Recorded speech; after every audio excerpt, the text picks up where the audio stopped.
Monsieur le ministre, votre pays, la Belgique, mon pays, la France, ont été frappés en ce début d'année par des attentats aussi meurtriers que monstrueux. Que peut concrètement faire l'Europe au-delà de toute forme d'incantation pour protéger la sécurité des Européens dans le respect de leurs droits?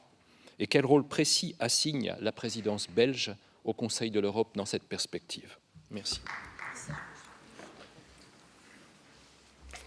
Je voudrais tout d'abord vous dire que nous avions été frappés l'année dernière, plein cœur de Bruxelles, au musée juif, par un premier attentat, fort probablement perpétré, puisque un suspect est sous mandat d'arrêt, perpétré par un combattant étranger revenu de Syrie.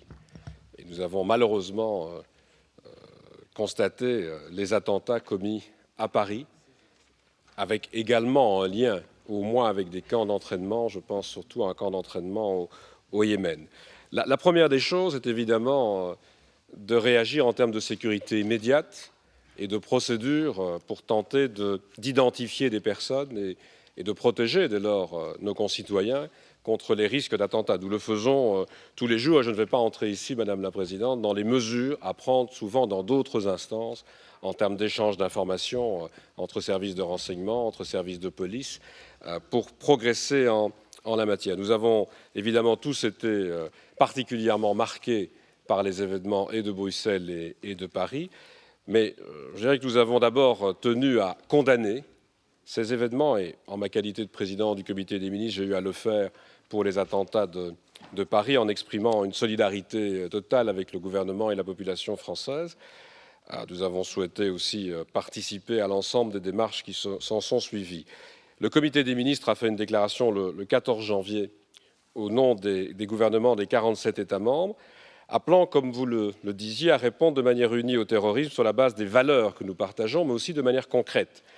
Et je pense que le comité des ministres, comme le Conseil de l'Europe dans son ensemble, sont bien placés pour tenter de concrétiser un certain nombre de mesures dès que l'on va parler de tenter de faire partager des valeurs et de mettre en place de la prévention dans le moyen long terme.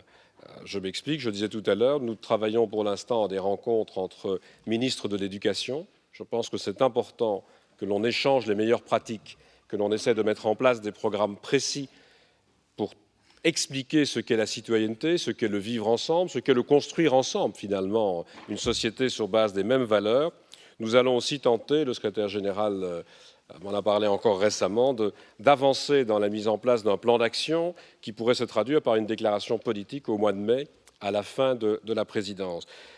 Mais je voudrais surtout insister sur le fait que dans toutes ces démarches, nous pouvons, à l'occasion, Madame la Présidente, de nombreuses rencontres, rappeler un certain nombre de principes ou un certain nombre de thèmes généraux.